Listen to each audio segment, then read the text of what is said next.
ఆవశ్యత ఏమిటి?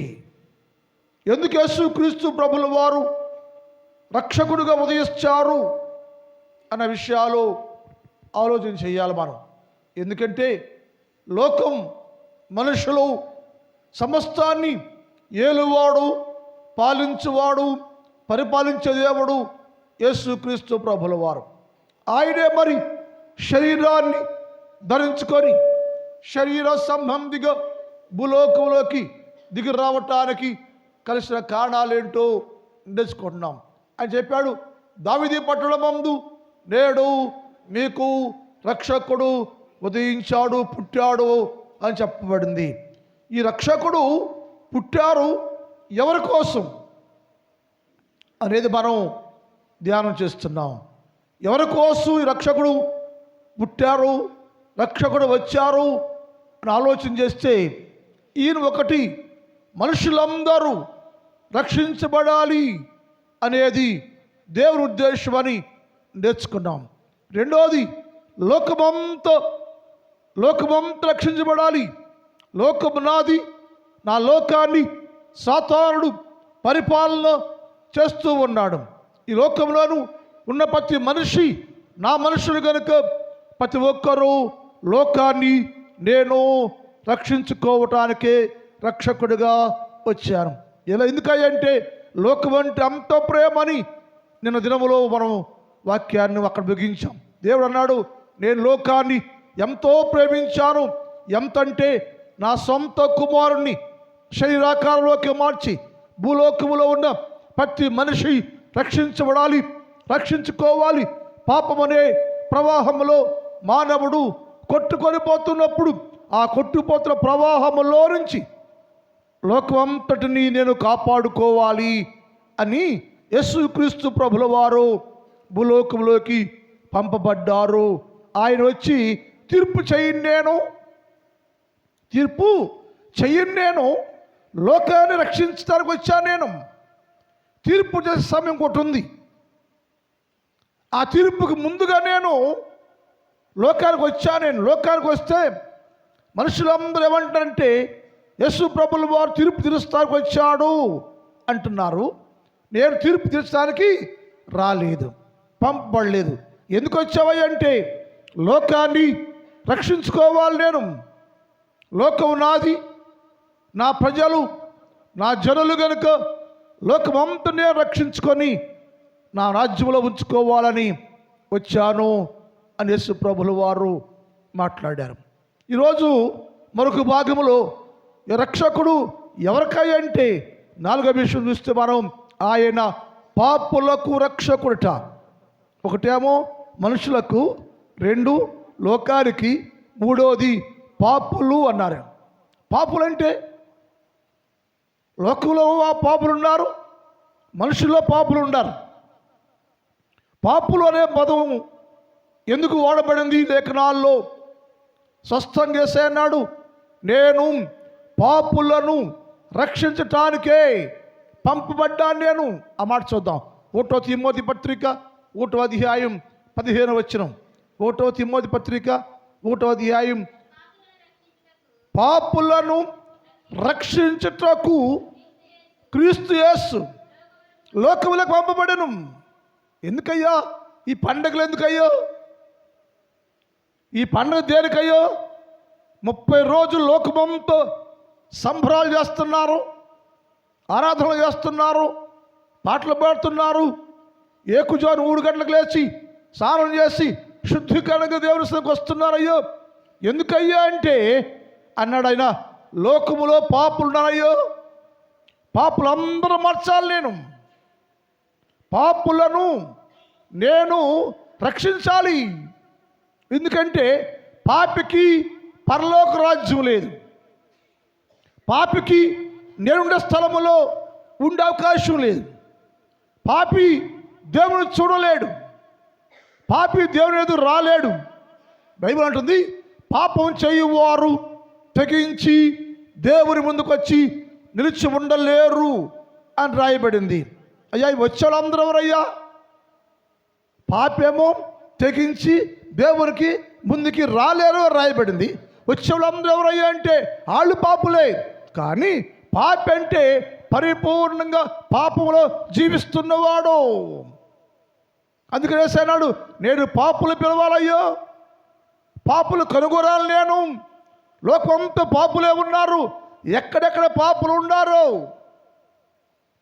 ఆ పాపిని కనుగొని నేను వారు రక్షించాలి. నేను ఆ పాప ప్రవాహంలో నుంచి, ఆ పాపం కింద నుంచి నేను వారు రక్షించుకోవాలయ్యా.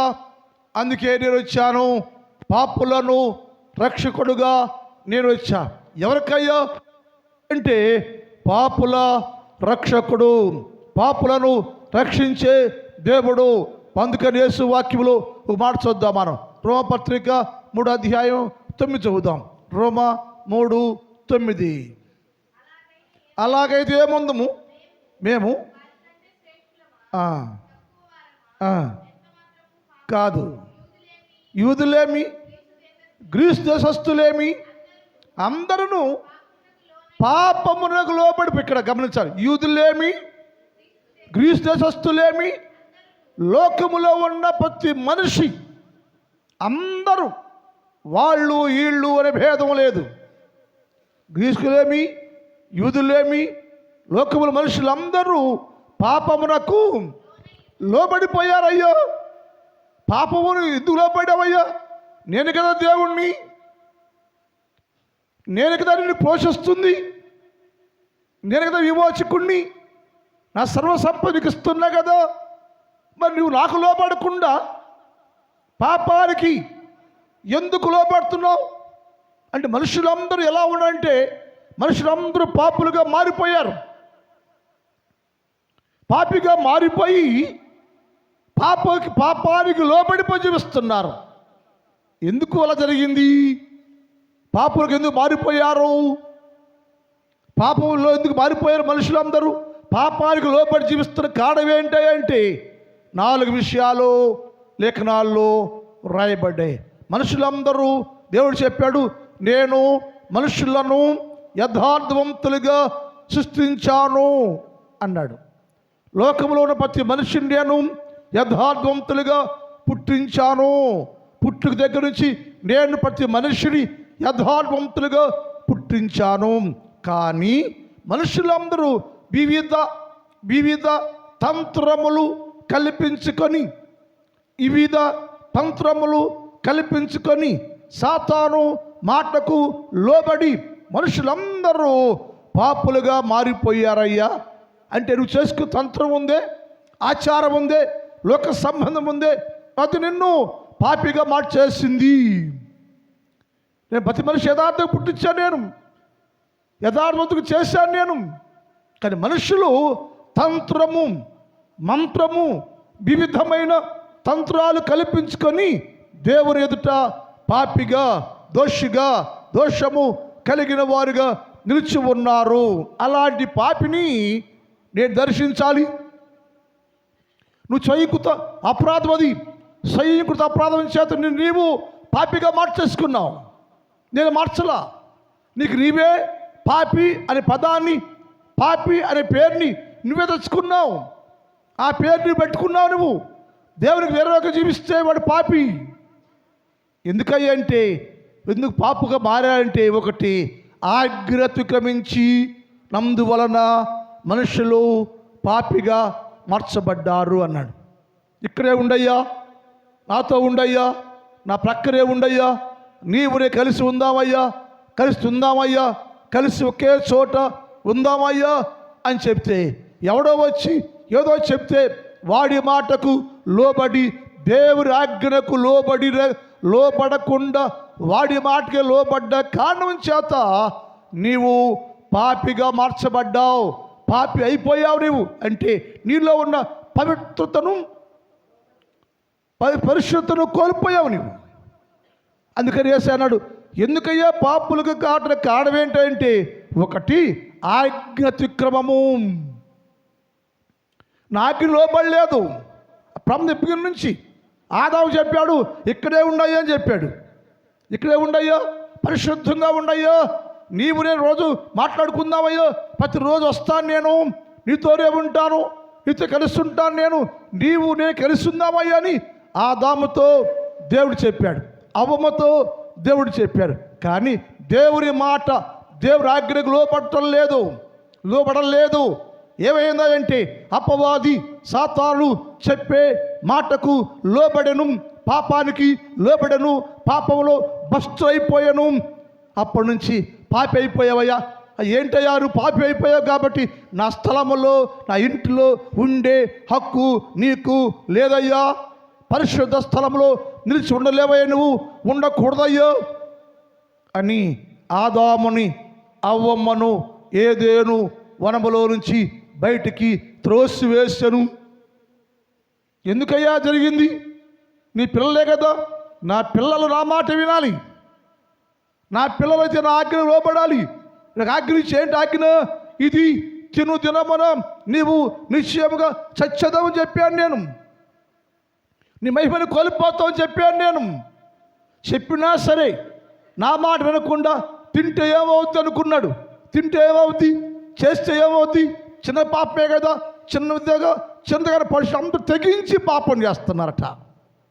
అప్పటి నుంచి ఆదాము అదే చేశాడు, తెగించి దేవుని ఆజ్ఞకు లోబడక, దేవుని మాటకు లోబడకుండా అతడు పాపము చేసిన కారణము చేత అతడు పాపి అనే పేరు అతనికి వచ్చింది.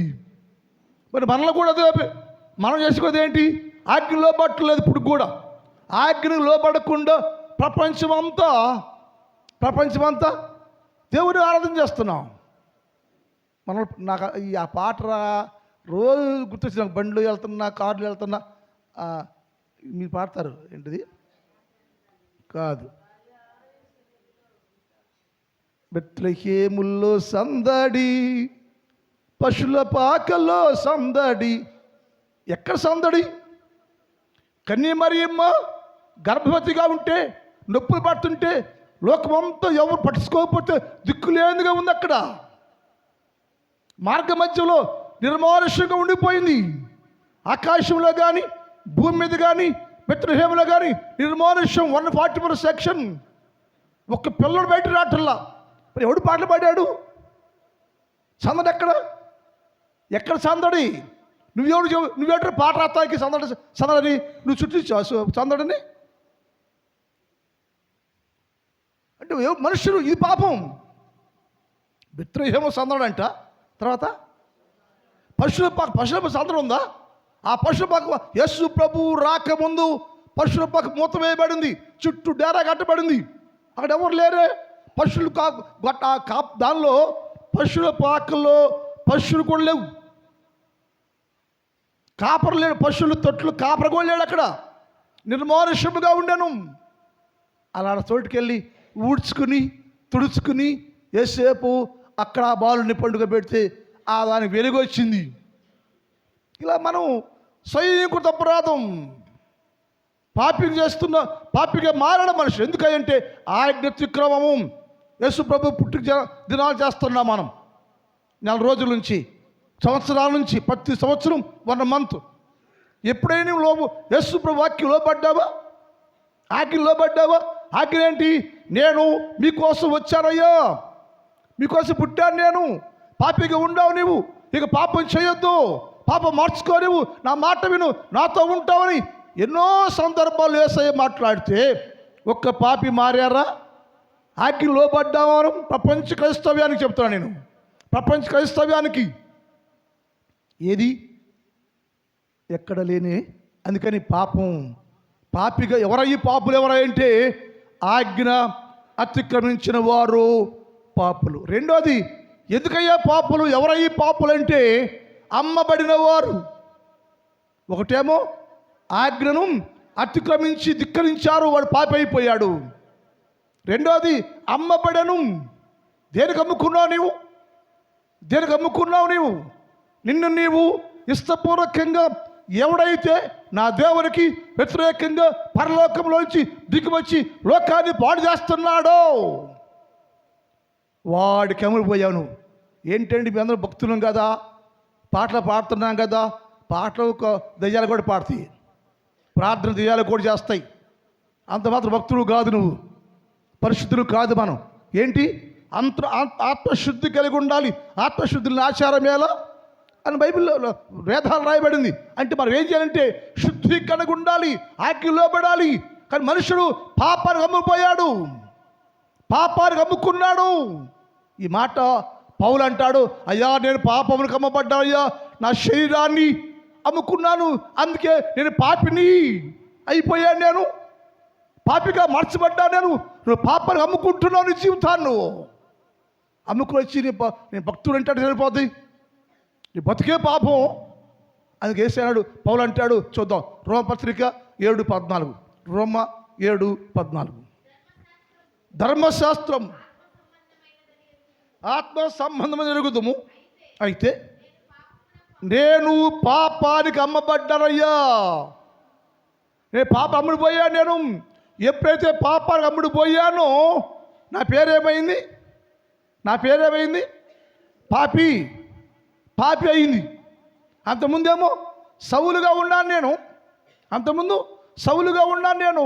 ఎప్పుడైతే పాపానికి అమ్ముడిపోయానో నా పేరు పాపాత్ముడు, పాపి. శాస్త్రులు పరిసలు చాలా సందర్భాల్లో యేసు ప్రభుని ఈ ప్రశ్న వేశారు. యేసు ప్రభు వారు పరిసరింట శాస్త్రులింట్లో చోట కూర్చుని భోజనం చేస్తుంటే వేసారు, వీడేంటయ్యా దేవుడు కదా నువ్వు పాపులు ఇంట నీవు భోజనం చేస్తున్నావు ఏంటయ్యా, వాడు పాపి కదా అంటే ఏలు పెట్టి చూపిస్తావు, వీళ్ళు పాపులు. ఏసైనాడు వాళ్ళు పాపులనయ్యో, అమ్మబడ్డారయ్యో, ఆ పాపి కావాలి నాకు, ఆ పాపి మారాలి, ఆ పాపి రక్షించుకోవటానికి నేను పరలోకంలో నుంచి వారి కోసమే ఎవడు పాపానికి అమ్ముడిపోయాడో, పాపానికి అమ్మబడ్డాడో, అమ్మబడిన ప్రతి పాపిని అందులో నుంచి విడిపించడానికే నేను వచ్చానయ్యా. ఆ పాపి నాకు కావాలి, నేను పాపిని ప్రేమిస్తున్నా, వాడు పాపాన్ని కాదు. ఆ వ్యక్తి కావాలి నాకు. అందుకని నేను పరలోకములో నుంచి కుమారుడిగా దిగి వచ్చానయ్యా. వాళ్ళు అడిగారు, ఎందుకు పాపులింటను భోంచేస్తున్నావా అంటే ఆ మాట వేసానని చూద్దాం. మత్తయి సువార్త 9:9 చదువుదాం. మత్తయి సువార్త 9. యేసు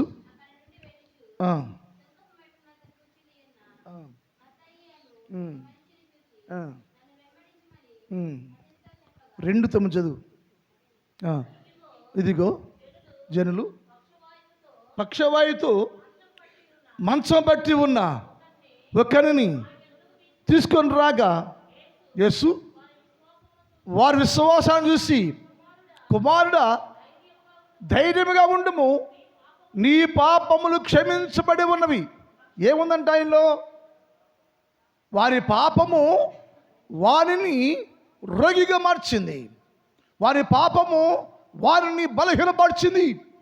అందుకని యేసు అన్నాడు, నా కుమారుడా ధైర్యంగా ఉండు, నేను పరలోకంలో నుంచి నీ పాపాన్ని క్షమించేసి నీ పాపంలో నుంచి నీ రక్షించడానికే నేను వచ్చానయ్యా, కాబట్టి ధైర్యంగా ఉండు అని చెప్పి దేవుడు వారికి అభయం ఇచ్చి బలపరిచి. ఎందుకయ్యా అంటే పాపుల రక్షకుడు.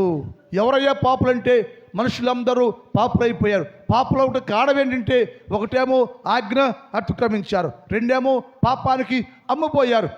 అమ్మబడే మనుషులు పాపంలోనే ఉంటే ఆ యేసయ్యనాడు, నేను పాపంలో ఉన్న ప్రతి మనిషిని విడిపించడానికి ప్రత్యక్షమయ్యానయ్యా. 1వ యోహాను పత్రిక 3వ అధ్యాయం 4వ వచనం 5వ వచనం చదువుదాం.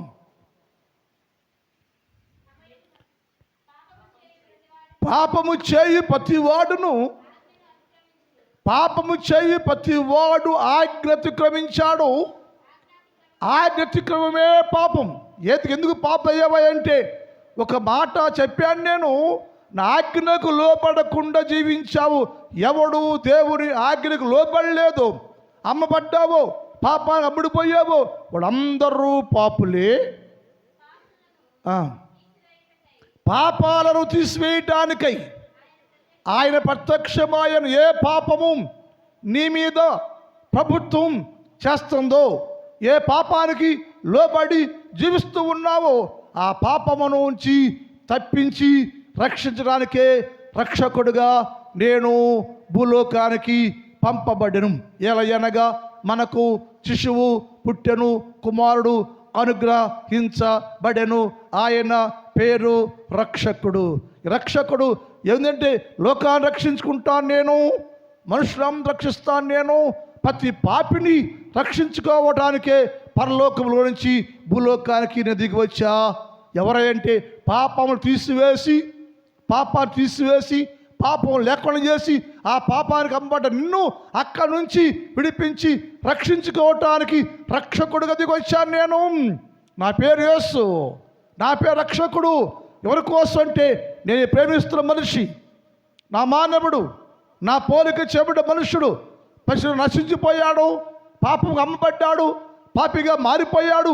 ఈ పాపిని నేను విమోచించాలని రక్షించుకొని కోసం ఆయన ప్రత్యక్షమాయను, దిగివచ్చను, మన ముందు నిలిచి ఉండెను, మనుష్యుడిగా ఉండెను, శరీరాన్ని కలిగి ఉండను. నీ ఇంటికి వచ్చాను, నీ ముందుకు వచ్చాడు రక్షించుకోవటానికి. అందుకే ఆ ఇంటికి రక్షణ వచ్చాను. ఆ ఇంటి రక్షణ వచ్చిందట. ఎందుకు వచ్చాడంటే ఆ రక్షకుడు నిన్ను రక్షించుకోవటానికి నీ ఇంటి ముందుకు వచ్చాడట.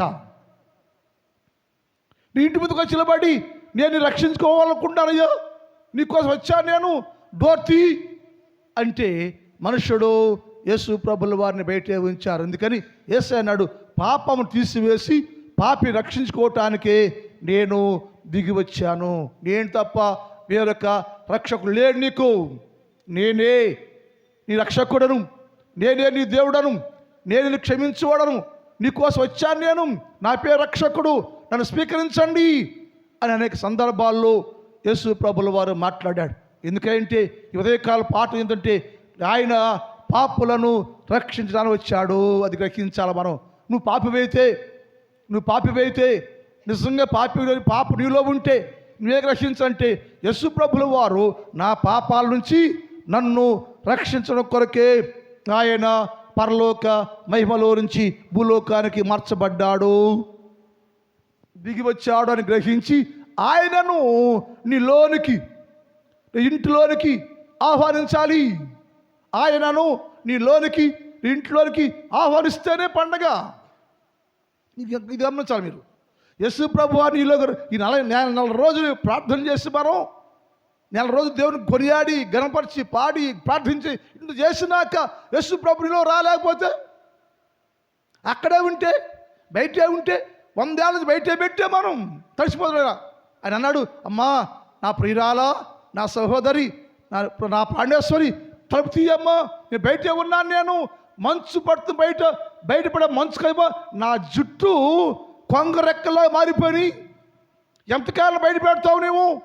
నీకోసమే, నీ రక్షించాలని, నీ రక్షకుడుగా నేను పరలోకం నుంచి దిగి నీ ఇంటి మీదకి వచ్చాను. నేను డోర్ ఓపెన్ చెయ్యి, నువ్వు కావాలి నాకు, నీ పాపం వద్దు, నువ్వు కావాలి నాకు అని యేసు ప్రభుల వారు బయటుండి పిలుస్తున్నాడు. నా ప్రియురాలా, నిష్కళంకురాలా, తలుపు తీయమంటే ఆ వంట లోనబడుకు అంటుంది, ఇప్పుడేనయ్యా పొలంలో వచ్చా, ఈ పాప ప్రారంభం చేశాను, నేను ఇప్పుడే పాపాన్ని స్టార్ట్ చేశా, చాలా సంవత్సరాలు చేయాలి నేను, ఇంకా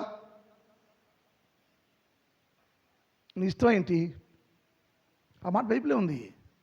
నేను ఇప్పుడే డ్రెస్ చేంజ్ చేసుకున్నా, తలుపు తినేయాలా అందామా, ఇప్పుడే నా కాళ్ళు కడుక్కున్నా, మరలా బురద చేసుకునేలానే అంది.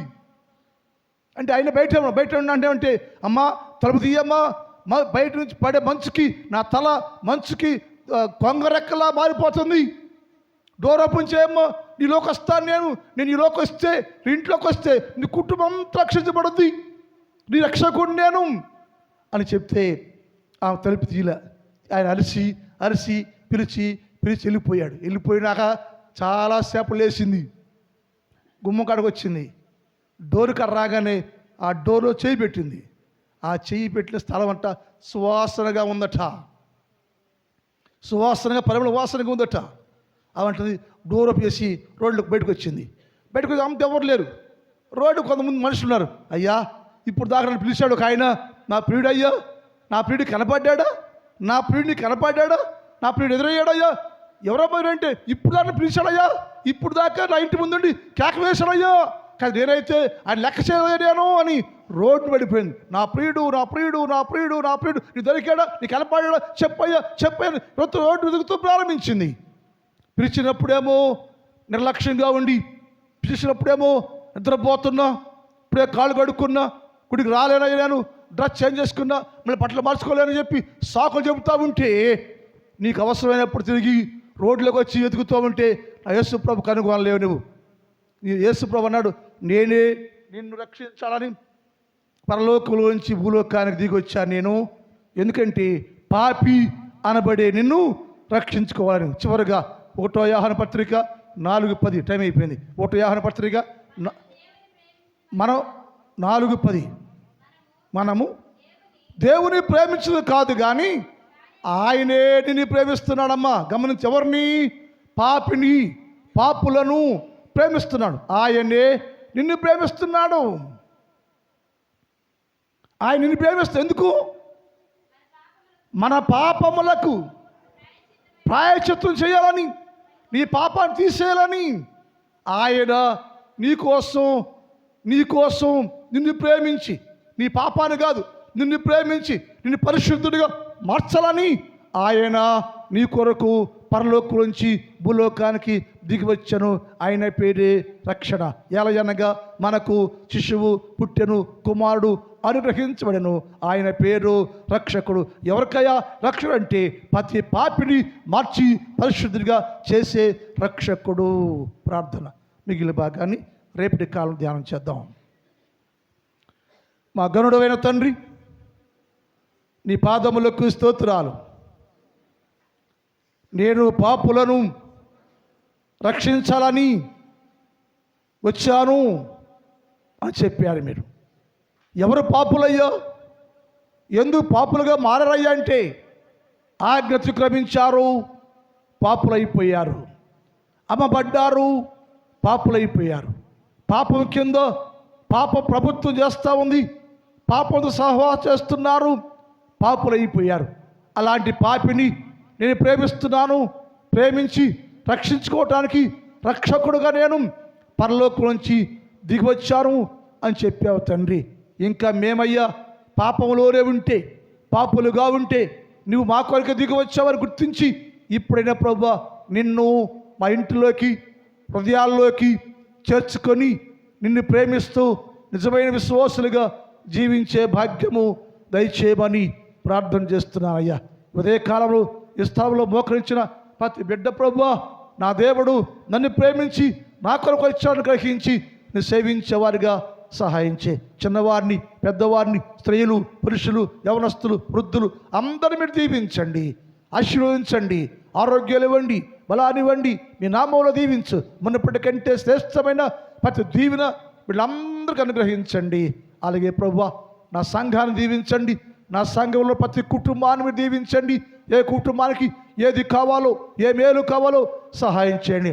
వ్యవసాయం చేస్తున్న ప్రతి రైతును మీరు దీవించండి, పొలాలను పంటలను దీవించండి, వాతావరణాన్ని స్వాధీనంలో ఉంచుకోండి, సంతోషాన్ని కలుగు చేయండి, దీవించండి ప్రభా. కష్టపడి పనులు చేస్తున్న బిడ్డలకు ఆరోగ్యాలు ఇవ్వండి, బలాన్ని ఇవ్వండి, శక్తిని ఇవ్వండి. ఈరోజంతా ప్రతి బిడ్డను మీ నామంలో కాచి కాపాడి దీవించి అభిషేకించి సవకొడుకోమని యేసు వారి పరిశుద్ధ నామములు ప్రార్థిస్తూ ఉన్నాం తండ్రి.